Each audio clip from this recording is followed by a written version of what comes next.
Dear associates in the path, Pranam. When we assemble to celebrate the birthday of our Master, it is obvious that Master is the center of our attention. His method has enabled all of us to have Him in our hearts, and it is He who is perceived through us all. This is made possible by His method of training through Pranahuti. The method in its essence means that a qualified and authorized person who knows the contours of the path assists us in the spiritual path. In traditional methods of training in yoga, we observe that the mantropadesha the aspirant gets is on his own to move in the path. But in fact, self-effort does not lead us to higher levels, and we end up in performing ritualistic worship. Persons who are more unfortunate end up in delusions and illusions of varieties.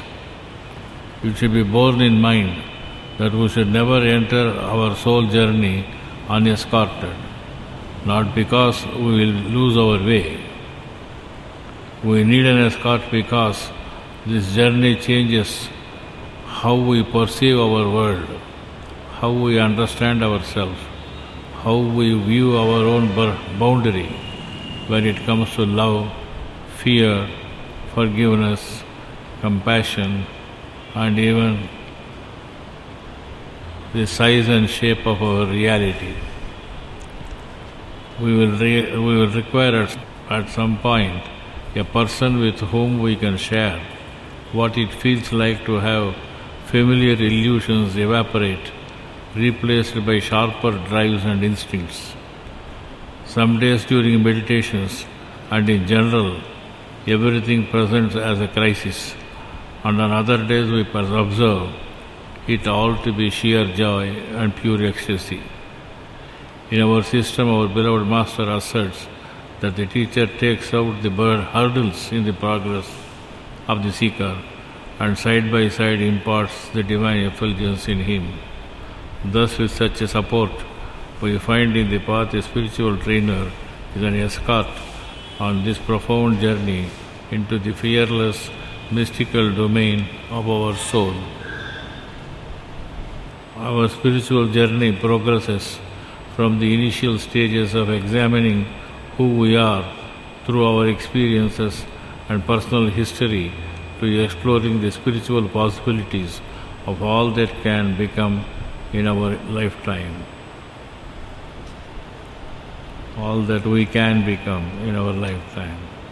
This is the stage generally called Viveka in yoga psychology.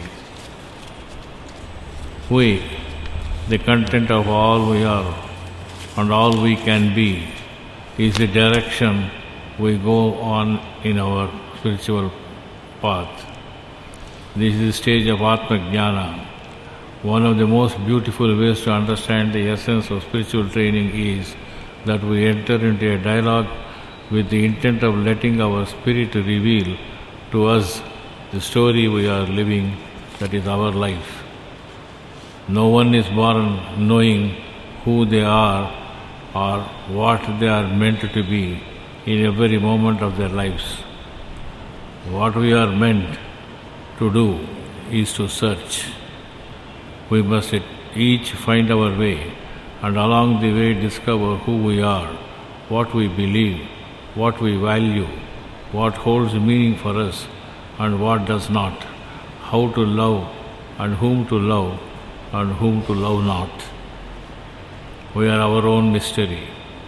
The journey is a never-ending one. Amazingly, the path is the goal, and the goal itself is the path. Anant ki or.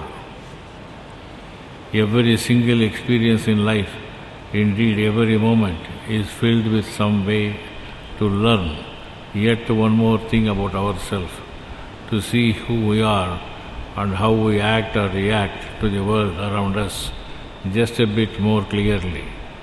But one of the richest ways we truly come to understand who we are and all that we are is from the darkness of our struggles to the fullness of our gifts. It is through sharing our inner self with another person whose personal calling in life is to serve in the trusted position of being a spiritual trainer. A spiritual trainer knows what it means to be a sacred witness to another person's life story and to ask the right questions that inspire self-reflection. And a spiritual trainer knows how to assist you in illuminating the dark night passages that visit everyone's life somewhere along the line. In our system of revered Babuji, the work gets done through Pranahuti when maximum work is done with minimum words. When proper yielding is there, it does not take more than a few minutes for the heart to gain a firm, irrevocable and strong connection with the Master. The introduction in the path is essentially to create an atmosphere of trust and intimacy with the trainer in which we can participate in a quality of silent sharing and stoic spiritual exploration that result in our orienting our spiritual direction and understanding. Our challenges then take a shape not so overwhelming and fearsome, and our problems and difficulties are not beyond our resources. This is the real Viveka that we discern. We may find the beginning threads to a quality of faith and prayer we have been seeking for years. That real devotion then develops. All this is His blessings. The spiritual path is not only a winding path where the path ahead is but dimly perceived. It's also a steep path. Further, the roads ahead are bumpy and give occasions to fall and falter. The spiritual path is also compared with a stream of consciousness, and the more we try to forge ahead, the more we get pushed down. We seek inner states of consciousness, and we find ourselves fallen into deep pit of forgotten stages of consciousness. We think we have crawled above into the stage of utter dependency or prapatti, and we start slipping into the stage of devotion where we are unable to perceive the difference between these states. Traditional lore and revered saints and musicians of the past and present and aid us greatly in this confusion. We need not only a push from below, but a pull from above too. To the sensitive aspirant, the anguish is far too great, and the urgency to come out of the stage of categorical imperative. Master states that the subtle force is very strong, and if an abhyasi tries to go further by his own effort, he is pushed down because he cannot get at the subtle force. The trainer alone who knows the path and is always dwelling in the consciousness of Master, and who is not in any way different from the Master, is the refuge. While the need for a trainer is obvious, it is necessary to select the trainer or a guide carefully. Master classifies the trainers or gurus into 5 broad categories: Guru Sifli, Guru Kitabi, Guru Asli, Guru Fazli, and Guru Asli Fazli.